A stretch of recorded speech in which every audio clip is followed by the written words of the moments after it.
Volto então lá no estúdio falando com o Rafael, com o nosso time de comentaristas. Rafael, Goiás então mostra que a nossa força de segurança, né, é capaz, tem competência, pode gerir as forças de segurança, né, fazer a segurança que um evento de grande porte como a Copa América precisa, né?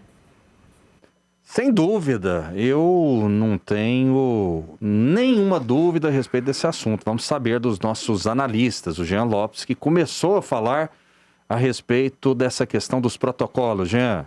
Então, Rafael, o futebol é um dos segmentos, talvez o mais protegido, que sofre os protocolos mais rígidos na questão da proteção à pandemia, ao vírus da Covid-19.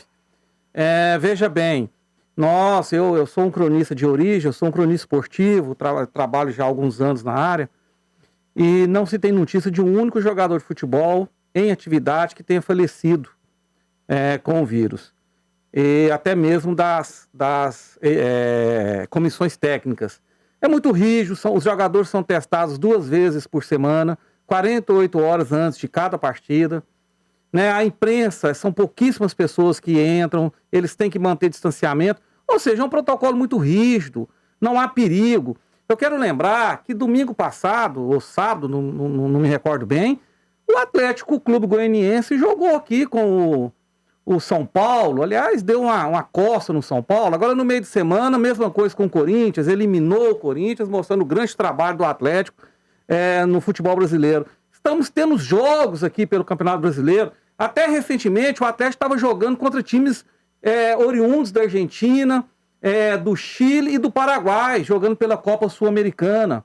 Né? Países da América do Sul, os mesmos que vão disputar essa Copa América. Portanto, o futebol está em atividade, vários campeonatos estão sendo disputados de forma simultânea, inclusive torneios internacionais como a Libertadores, como a própria Copa Sul-Americana e as eliminatórias da Copa do Mundo. O Brasil, sexta-feira passada, jogou em Porto Alegre contra o Equador. Portanto, toda essa narrativa em cima da Copa América, essa narrativa negativa, é questão politiqueira, eleitoreira e para a Rede Globo Televisão financeira, porque ela não detém os direitos. O governador Ronaldo Caiado, ao aceitar que Goiânia, que o Estádio Goiás seja uma das sedes, foi assertivo, mostrando que está empenhado em fazer o melhor para o nosso estado. Rafael. Advogado Bruno Pena, qual a sua opinião? Goiás está preparado? Não tem dúvida que o Estádio Goiás está preparado para receber um jogo desse porte, como já recebeu outros, como o Jean Lopes colocou aí.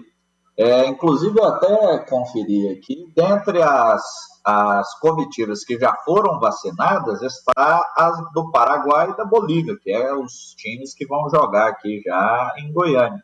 Então, dentro dessas medidas de segurança sanitária e também com o envolvimento das forças de segurança pública do Estado de Goiás, para evitar, como disse o Tenente Coronel Batista, aglomerações dos estádios. Às vezes o torcedor quer pegar um autógrafo do jogador no hotel, alguma coisa do tipo. Com essas medidas que estão sendo tomadas, eu não tenho dúvida que o Estado de Goiás está preparado para receber os jogos da Copa América, que, como eu disse, é uma necessidade, né, para a realização da Copa do Mundo. É um evento que está previsto para o Catar. O Brasil é a maior seleção do mundo, é a seleção pentacampeã do mundo, é uma das seleções mais esperadas em qualquer Copa do Mundo. E dentro dessas condições de segurança, não vejo qualquer problema para a realização da Copa América. Muito bem, a gente vai conversar agora com Geraldo Paulo Fernandes, ele que é prefeito de Itaporanga. Daqui a pouquinho a gente vai conversar com ele, porque nós estamos mostrando aqui no Jornal Brasil Central cidades que se destacam na velocidade da vacinação. Vamos lá então, tudo bem? Geraldo Paulo Fernandes, seja bem-vindo ao Jornal Brasil Central. Bom dia, aliás, boa tarde, né, Rafael Vasconcelos, também a nossa amiga Michele, a apresentadora. É uma satisfação muito grande falar com vocês. Aliás, não é bom dia mais, mas é boa tarde, né? Já está um pouquinho avançado o horário. Então é muito positivo, bacana falar com vocês hoje, está entre as cidades que está à frente na vacinação, porque hoje a imunização de todo o povo hoje se faz melhor com a vacina, né? Então, hoje o nosso município, a Secretaria de Saúde do nosso município, cumprindo com seu papel, cumprindo com seu dever, e a gente hoje está aí próximo de vacinar, aliás, nós já estamos aí agendando para vacinar 48 a 50 anos, Rafael. Que bom, né? E a gente torce para que essa vacinação ela avance cada vez mais. Qual tem sido o segredo de vocês, né? A estratégia de vocês para conseguir avançar e que toda a população de Itaporanga seja vacinada? O que vocês têm feito na prática e como que está o seu relacionamento com o governador Ronaldo Caiado? Primeiro, eu vou começar da sua última pergunta. Nosso relacionamento com o governo Ronaldo Caiado é um relacionamento muito bom, muito positivo. Inclusive, essa semana eu tive uma reunião com o secretário de Saúde, Ismael Alexandrino. Fui muito bem recebido pelo Ismael. É um cara super bacana, um cara tranquilo, simples, muito aberto para a gente tratar de algumas demandas para a nossa cidade, mas nada muito relacionado ao Covid. Assim, é uma demanda que nós temos aqui de uma unidade, a Santa Casa do Povo de Itaporanga. Nosso relacionamento com o Ronaldo Caiado está sendo muito bom, positivo. Tive a visita dele aqui na minha cidade. Então, tanto para a saúde quanto para a assistência social, essa semana nós tivemos aí, fomos agraciados aqui através da assistência social, recursos importantes da Gracinha Caiado. Então, isso é importante. Nós entendemos que ninguém administra sozinho. A gente realmente precisa de parceiro, e hoje nós temos como parceiro o governo do estado, nós temos deputados também, nós temos uma prefeitura, até o nosso trabalho aqui chama-se mandato participativo. É importante ressaltar isso, nós temos hoje diversas emendas para o nosso município, devido às parcerias, devido a gente ter as portas abertas para aqueles que estejam alinhados com a nossa administração, que queira trazer para a nossa cidade, assim, devolver ao povo de Itaporanga a confiança que tanto eu tive para estar sentado na cadeira de prefeito, quanto os demais deputados estaduais e federais. Isso está sendo muito positivo, Rafael. Prefeito, a gente tem falado aqui muito da lógica da vacinação. Rafael, me desculpa, na sua primeira pergunta, quando você fala das nossas metas, o que levou a gente a estar em primeiro lugar hoje na vacinação. Pois bem, eu acho que nada melhor a gente poder dizer que a gente precisa ajustar as coisas, e um puxão de orelha sempre é importante. Nossa cidade, aqui há 2 meses atrás, a gente estava atrasado no lançamento do sistema, e numa videoconferência com o governador e também com o secretário de saúde, fomos orientados à importância da gente alimentar o sistema da Secretaria de Saúde, e também uma equipe muito preparada para a gente estar trabalhando também, não só durante o dia, mas também à noite, aos feriados, fim de semana. Amanhã, por exemplo, é sábado, né? E amanhã nós estamos preparando para vacinar aí as pessoas na faixa etária de 48 a 50 anos. Então, isso é muito importante. Veja bem, nós temos aí os dados de vacinação em todo o país. Hoje o país está com 24% de pessoas vacinadas, né? Há uma média, e hoje nós estamos aqui com 34% de pessoas vacinadas no nosso município. Isso é muito, muito importante. Mas antes de qualquer fala, Rafael, eu preciso aqui ressaltar a importância dessa equipe. Porque não é o Paulinho Mila, porque você falou Geraldo Paulo, aqui eu sou conhecido como Paulinho Mila, prefeito Paulinho Mila de Itaporanga. Não é apenas o Paulinho Mila, prefeito, que está à frente desse trabalho. Agradecer toda a equipe, eu estou aqui junto comigo, a nossa amiga Valquíria, que está aí à frente da vacinação, na coordenação, a secretária de saúde, Maíra, que tem desdobrado, e isso hoje reflete, Rafael, no índice baixo também dos infectados na nossa cidade, que hoje na nossa cidade está apenas com 30 pessoas, baixo em relação às outras cidades. Isso é muito gratificante, é o sentimento de dever cumprido, mas o Paulinho hoje, eu quero dizer que eu me sinto amparado com essa equipe bacana, que tem desdobrado, que faz um trabalho diferenciado. Qual é a população hoje de Itaporanga, prefeito? Hoje nós estamos aí em média de 26 a 27 mil habitantes. Repita, por favor, deu um probleminha no sinal. 26 a 27 mil habitantes. Perfeito. A gente tem dito aqui muito no Jornal Brasil Central como que funciona a lógica da vacinação. O governo federal compra as vacinas, distribui aos estados e aí é responsabilidade de cada município dar uma velocidade adequada a essa vacinação. Exatamente. E eu te pergunto, qual que é o estoque hoje da cidade de Itaporanga em relação às vacinas? Tem muita vacina estocada ainda? Nós não temos, Rafael, isso é muito importante você colocar, que esse foi a questão do puxão de orelha que nós recebemos e foi muito aproveitoso, porque isso foi positivo para a nossa cidade. Uma vez que você recebe uma quantidade X de doses de vacina e você deixa estocado, ou você faz a vacinação, mas não lança no sistema, você dá a entender que tem vacina no estoque. Então, dificilmente a Secretaria de Saúde do Estado vai enviar uma outra dose. Então, veja bem, nós terminamos ontem a vacinação, amanhã, no sábado, não tem descanso, nós vamos vacinar, provavelmente estaremos abertos para segunda-feira receber mais uma remessa de dose. É essa sequência que é importante a gente fazer esse trabalho agora, porque nós temos que, sim, contribuir. A equipe da saúde não tem feriado, não tem dia, não tem noite. Então, esse trabalho está sendo muito importante. Por isso que eu ressaltei aqui toda essa equipe da saúde. Prefeito, para finalizar, a gente já está com o tempo um pouco estourado.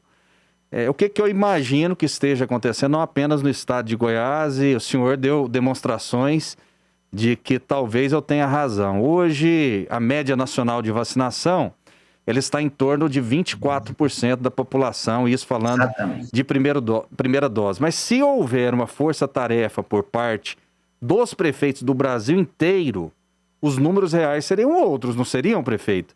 Não chegaria pelo menos a 30%? O que o senhor pensa sobre isso?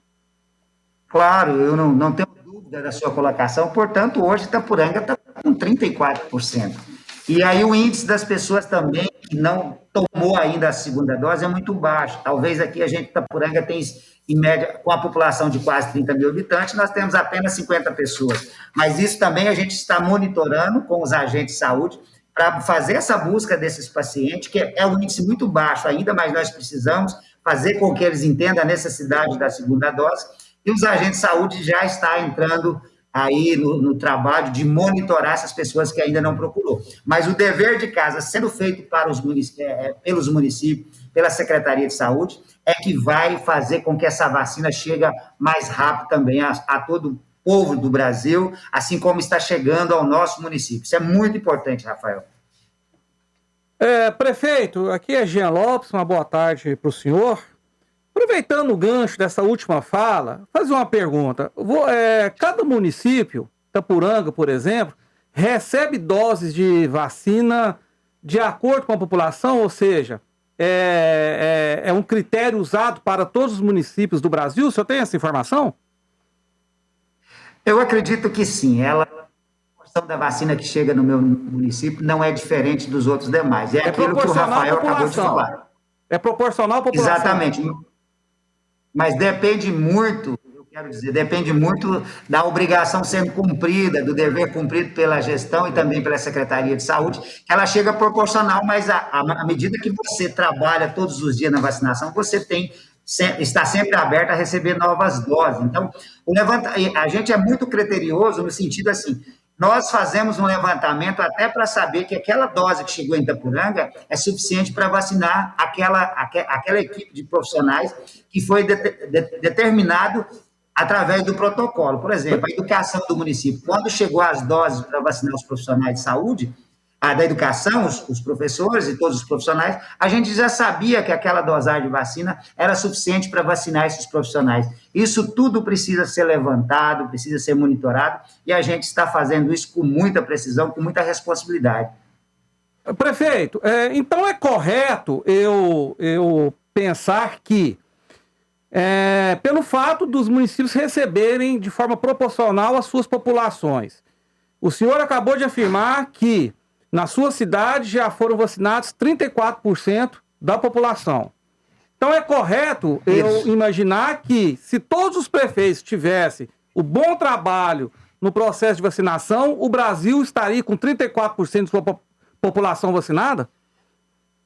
Eu não conheço dos outros gestores, mas aqui a gente tem desdobrado e eu acho que esse é o caminho. O número de vacinação, sim, sem dúvida, é o caminho a gente cumprir com o nosso dever e estar aí contando também com os dias de feriado e também aos fins de semana para a gente fazer essa aplicação corretamente. Assim como eu falei, à noite, por exemplo, a gente faz a vacinação, aí no período noturno eu tenho uma equipe, as mesmas pessoas às vezes que está ali presente, já está monitorando, lançando no sistema da Secretaria do Estado, fazendo o planejamento é essencial acima de tudo. A gente precisa ter isso, os municípios precisam entender. Então, a gente aqui não fazia dessa forma anteriormente, como a gente teve um puxão de orelha do Estado, da Secretaria de Estado, do governador, numa videoconferência, e foi positivo. A gente tem que receber críticas, e essas críticas, muitas das vezes, nos ajudam, assim como ajudou Itapuranga,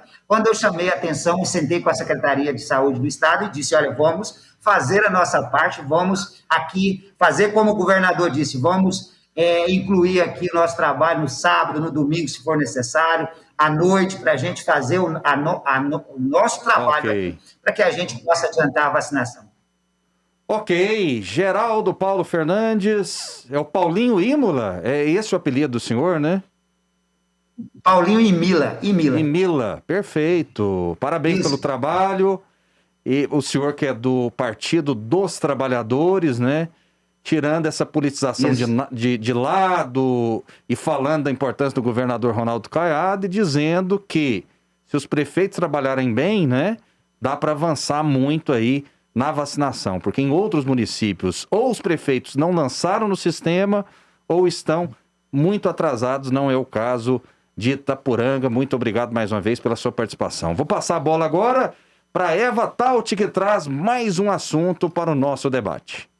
Nosso debate agora trata de reforma administrativa. A inclusão de servidores militares e dos poderes judiciário e legislativo tem ganhado cada vez mais força na comissão especial que analisa a PEC 32/2020, de autoria do Executivo. Em entrevista à Rádio Câmara, ontem o relator da proposta, deputado Arthur Maia, apoiou publicamente a inclusão dessas categorias para a realização de uma reforma justa, segundo ele.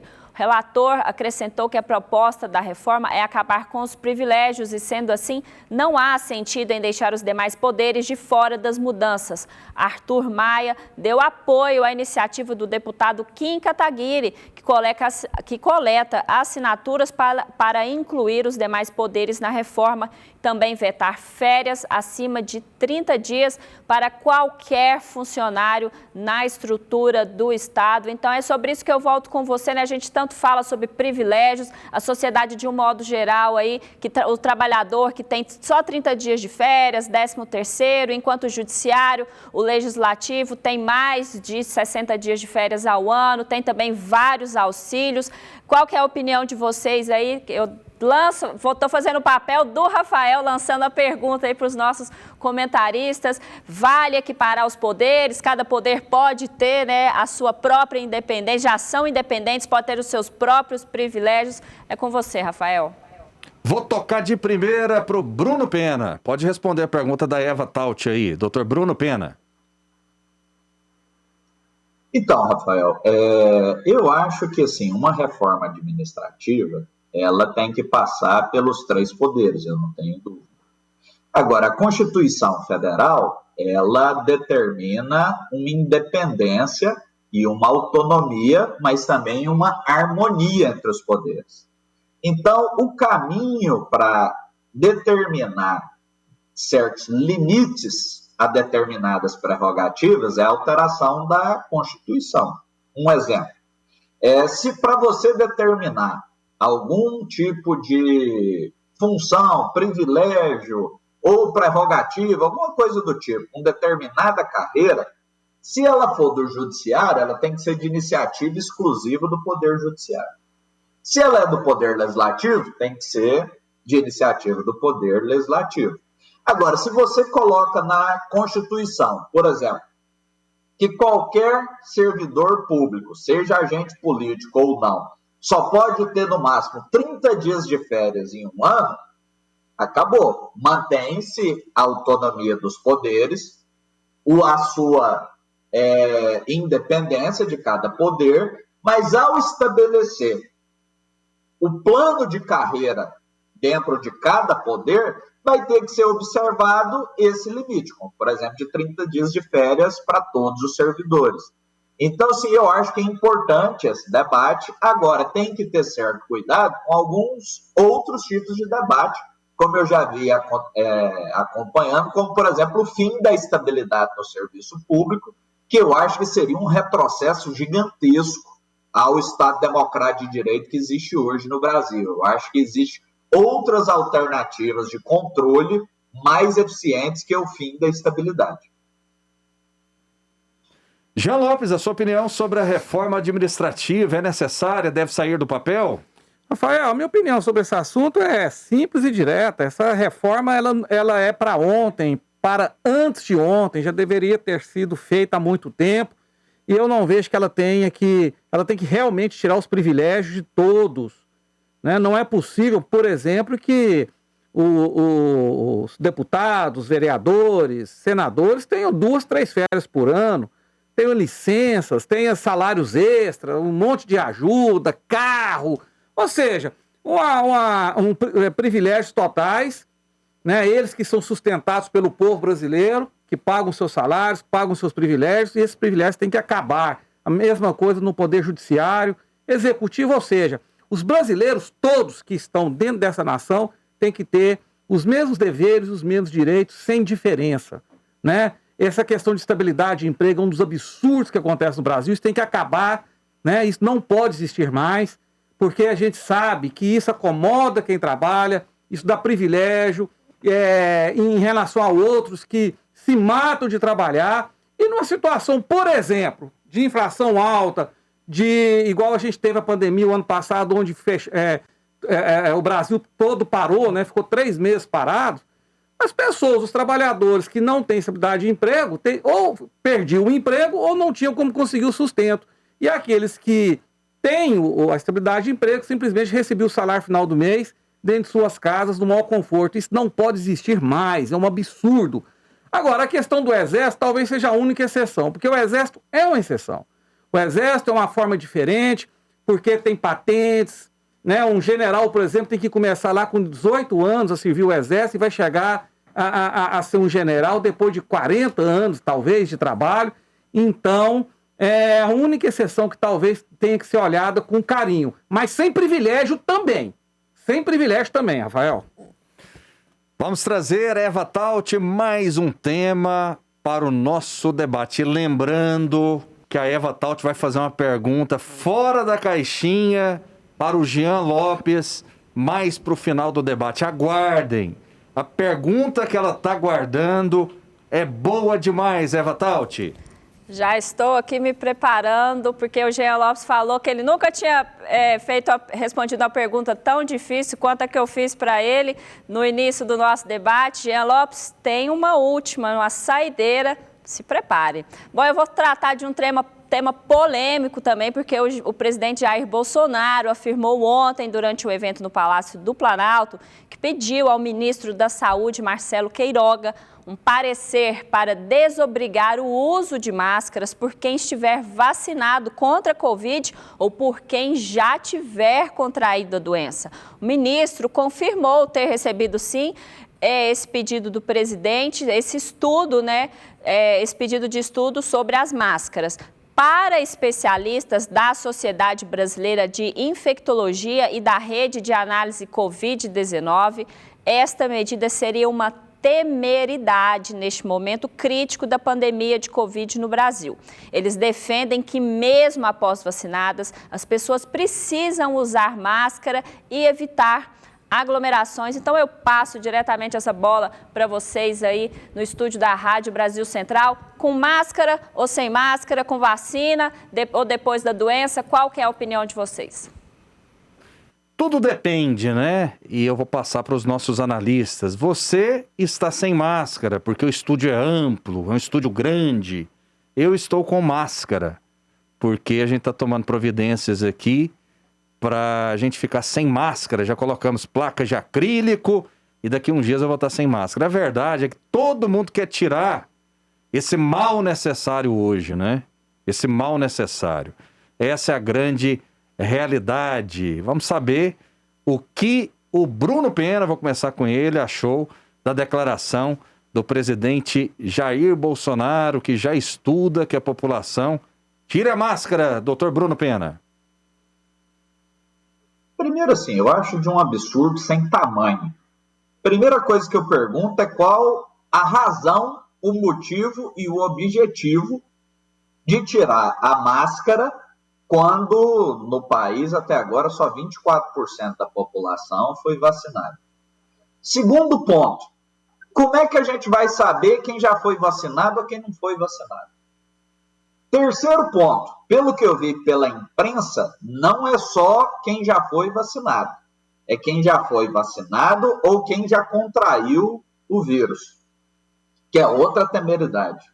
A gente até viu aí no início do programa um médico, pediatra, né, infectologista, falando que a pessoa, mesmo quem já teve a doença, não garante que vai permanecer com os anticorpos durante muito tempo.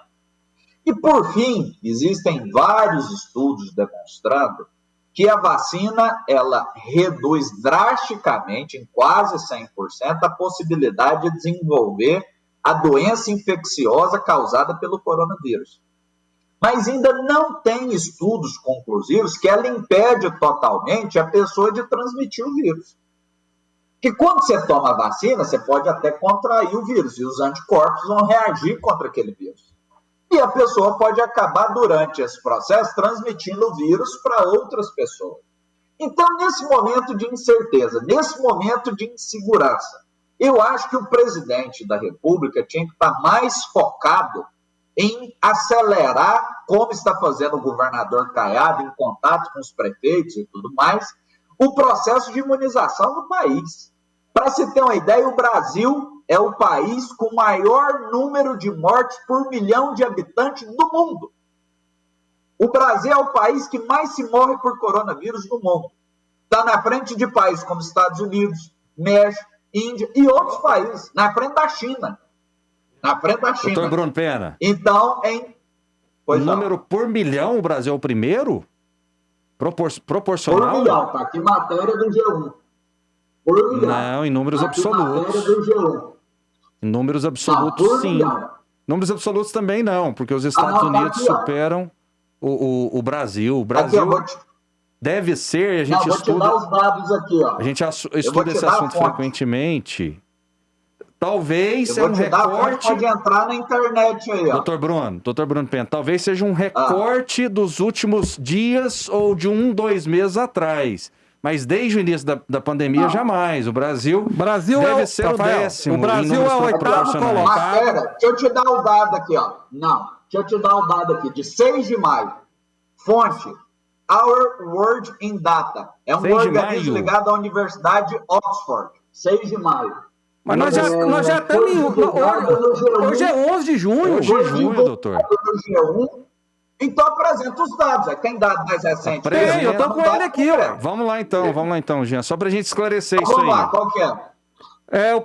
O primeiro lugar em mortes por milhão é a Hungria, depois Bósnia, Uruguai, Macedônia, Bulgária, Polônia, Paraguai e o Brasil o 8º. O Peru é o primeiro do mundo, gente. Não, isso aqui é o ranking. Qual que é a fonte? A fonte é o jornal Gazeta do Povo, um jornal centenário, um jornal muito sério. O próprio G1. Que não é um panfleto político, como é, por exemplo, a Folha de São Paulo ou o jornal o Globo. O próprio G1 aponta o Peru, que fez uma recontagem. Não, o dado é da Universidade de Oxford. A gente tem que pegar os números desde o início da pandemia. E a produção toda está me ajudando aqui.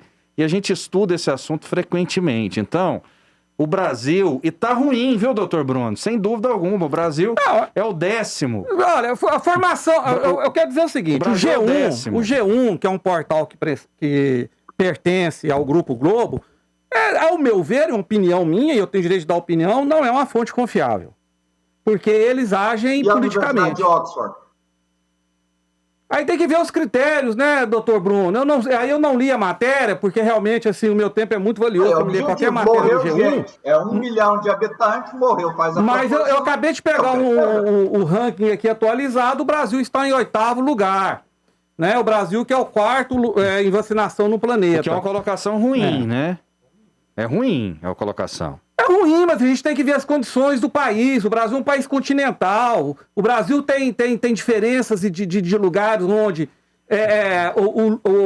o grau de riqueza é muito grande e outros, dentro da mesma nação, que o grau de pobreza é imenso. Né? Para você chegar em alguns lugares do Brasil, você só chega de barco. Você não consegue chegar nem mesmo de avião, porque não tem onde descer, nem mesmo de helicóptero. Então a gente tem que analisar as condições do país dentro do planeta. Uma coisa é aqueles países da Europa lá, todos do tamanho do estado de Goiás, muitos deles, a maioria deles menores que o estado de Goiás, onde a média econômica é praticamente igual para toda a população, de um país igual ao Brasil, que foi sucateado nas últimas décadas por partidos por governos, aliás, que tomaram conta dessa nação e só roubaram e só corromperam, em vez de investir em hospital, o Brasil está na frente do México. Como? O Brasil está na frente do México em número de mortes. Pois o México é um país mais desenvolvido que o Brasil. Nesse ranking que eu... É verdade, está na frente do México. A gente tem que analisar as condições de cada país. Né? O Uruguai é um país, inclusive, que eu conheço, um país lindíssimo, belíssimo, pequenininho, né? Uma população diminuta. Também não existe miséria lá, é um país muito bem organizado financeiramente, economicamente, morre mais que o Brasil. E é muito mais fácil você cuidar de um país como o Uruguai do que um país continental como o Brasil, que tem lugares como a região amazônica, por exemplo, onde os estados são enormes, de difícil acesso, né, que foi esquecido, inclusive pelos seus governantes, como é o caso da Amazônia, que o ex-governador lá, o Omar Aziz, em vez de construir um hospital, construiu um elefante branco, um estádio de futebol caríssimo, que custou mais de R$1 bilhão, e tá lá sucateado, jogado às traças, criando mato, porque não tem time de futebol profissional para jogar naquele estado. Então a gente tem que analisar tudo isso, em vez de querer responsabilizar o momento atual, né? Nós, o povo brasileiro, e o governo atual, recebemos heranças malditas dos governos passados. E a gente está pagando um preço muito caro por isso. Muito bem, vamos lá então registrar algumas participações. Segunda-feira, a gente vai trazer aqui, doutor Bruno Pena, o ranking, né, de maneira estudada, oficial, de milhões de mortes por Covid de maneira proporcional. Mas assim, eu estudo esse assunto todos os dias. O Brasil está mais ou menos ali na 10ª posição, o que é ruim, essa é a verdade. E outra verdade tem que ser falada aqui, que a situação é caótica, não apenas no Brasil, mas na América do Sul.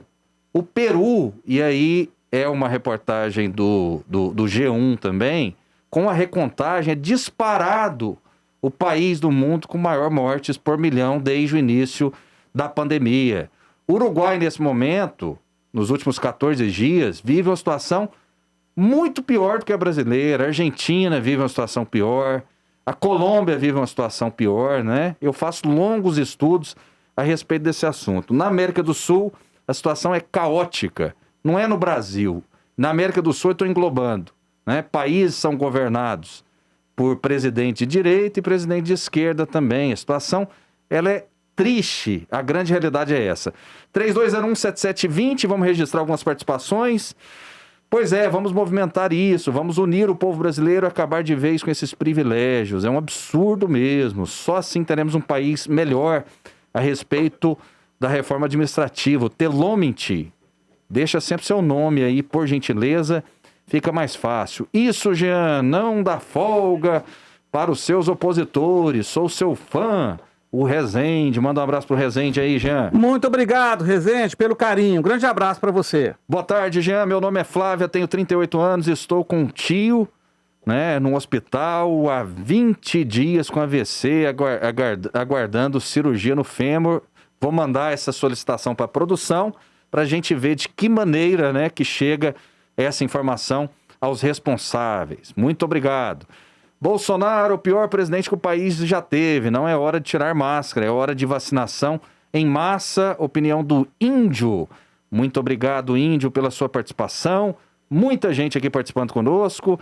Boa tarde, quero saber se pode fazer festa por aqui em Jataí. Não adianta ligar. Ele fala que já fez várias reclamações na cidade de Jataí e até agora nada, os fiscais não ajudam. Enfim, a nossa produção vai checar também, que é a Maria de Fátima, nossa audiência, ela é estadual, ela é nacional e ela é mundial por meio das nossas redes sociais, do nosso YouTube, que já tem mais de 71 mil inscritos. Vá lá, acompanhe o Jornal Brasil Central, toda a programação no nosso YouTube, o YouTube da TV Brasil Central. Vamos lá, olha só.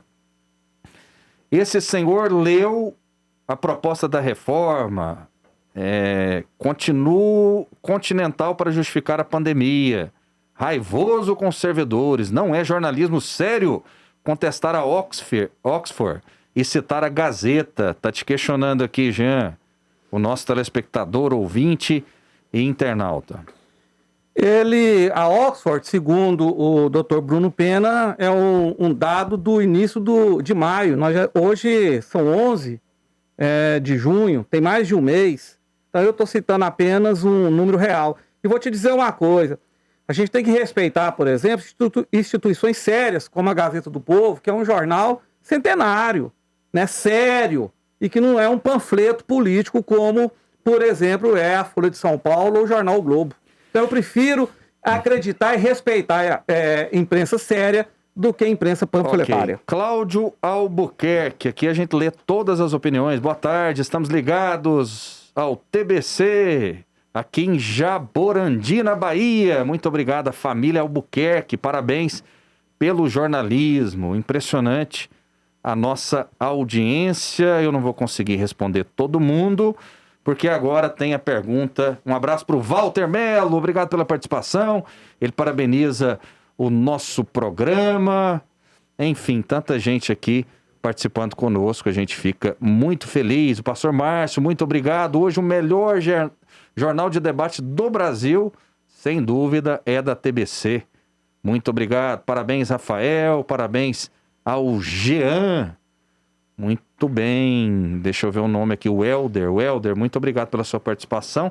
Eva Taut, daqui a pouco vem a galera do esporte, Daniel de Paula, né, todo elegante, concentrado, o Lucas, o Vitor, daqui a pouquinho o Scratch em campo, mas eu vou dar um tempo entrando no esporte, porque faz parte, viu, Daniel de Paula? Não é não, Daniel de Paula? Estão todos tristes, viu, Rafael Vasconcelos? O Daniel tá concentrado em outro assunto. Mostra o Daniel aí. Mostra o Daniel de Paula. Você sabe que estão todos tristes, boa né? Tarde, boa tarde, Tudo bem? Rafael. Boa tarde, Jean. Boa tarde a todos. Concentrado? Como assim? Não, tô só... Tá concentrado, olhando finalizando aqui, né? Tá sério. Os assuntos, finalizando Hoje os assuntos pro sexta-feira, programa. Daniel.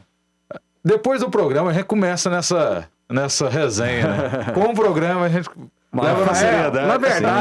Na verdade, ele está triste, assim como essas duas figuras aqui do meu lado direito, Vitor e o porque Lucas. um certo time foi eliminado para o Bahia quarta-feira passada. Vila Então Nova. Eles ainda não se Mas passou a recuperaram. raiva. Eles não se recuperaram ainda. Passou. O Lucas já tomou um tiro de dardo e se acalmou, porque ontem ele estava realmente muito nervoso. Maravilha. Eva Taut, a pergunta fora da caixinha. Tô curioso demais, Eva. Olha só, a gente vai... Empareda o Jean aí, por Coloca favor. o Jean na tela aqui para mim, ó. Quero falar diretamente com o Jean Lopes. O Jean que já me parabenizou hoje pela condução do jornal Mundo em Sua Casa. Se você não confere, das 7 às 8 horas da manhã, de segunda a sexta-feira, nas rádios Brasil Central AM e RBC FM, as principais notícias para você começar bem o seu dia. Fazer aqui já o meu job, né? Chamar a audiência para mim também. E olha só, e hoje a gente fez, Jean, eu sei que você é nosso ouvinte assíduo, a gente fez lá um programa diferente, um programa direcionado para os namorados, para as namoradas. A gente recebeu participações do pessoal mandando recadinhos de amor para os seus companheiros, para as suas companheiras, já que amanhã é Dia dos Namorados. Jean Lopes, você quer mandar algum recadinho de amor, já que amanhã é dia 12, Dia dos Namorados? Essa é a pergunta difícil? Essa é tão fácil, porque você está perguntando isso para um homem romântico. Na verdade, o último romântico não é o Lulu Santos, sou eu. O último romântico da face da terra, sou um eterno apaixonado na minha amada, na mulher que eu amo, e para mim não existe um dia para amá-lo. Não é só no dia 12 de junho, não. Eu a amo todos os dias. E a ela eu vou deixar a seguinte frase, Eva. Uma frase do poeta Vinícius de Moraes, que um dia disse assim: amar é querer estar perto, se longe, e mais perto, se perto. Qual é o nome da Felizarda, Jean Lopes? Tem nome? Não, isso é segredo. É a Paula? Pessoa maravilhosa, uma heroína, Eva Tauti. Deixa eu me despedir vou abrir um espaço também, né, pro Rafael, por favor, né, Rafael? Como é que eu pergunto pro Jean e não coloco o Rafael na mesma saia justa, né? Rafael Vasconcelos, recadinho de amor pra esposa. Vou ser breve. Um dia eu disse pra Juliele, mulher maravilhosa, eu disse o seguinte: se eu tivesse 1000 vidas, casaria com você em todas elas. Esses então, homens estão românticos. Espetacular. Bruno Pena, abre pro Bruno Pena e faz a pergunta para ele aí também, Eva. Coloca o Bruno Pena aqui na telinha, então. Doutor, o espaço está aberto também. Temos mensagens de amor. Temos destinatário para a sua mensagem de amor para o dia de amanhã? Tem sim. Amanhã eu vou passar o Dia dos Namorados com a minha esposa, a doutora Caroline Pena, aí, advogada também. E vou citar também uma frase do Vinícius de Moraes, plagiando aí o Jean Lopes, que diz que se o amor é fantasia, eu me encontro em pleno carnaval. Obrigado. Muito apaixonado esse povo. Ótima frase, né? A música do Vinícius de Moraes, do Toquinho. Gosto muito, Bruno. E a Eva não vai fazer declaração de amor, não? Poxa, já fiz declaração de amor hoje no Mundo em Sua Casa, mas já aproveito aqui pro meu esposo que está me vendo lá em casa. Meu amor, te amo por essa e por todas as outras vidas que virão. Ó, arrasei, hein? Boa, Eva. Gente, Eva, obrigada, viu? Até valeu. segunda-feira para vocês, né? Até mais.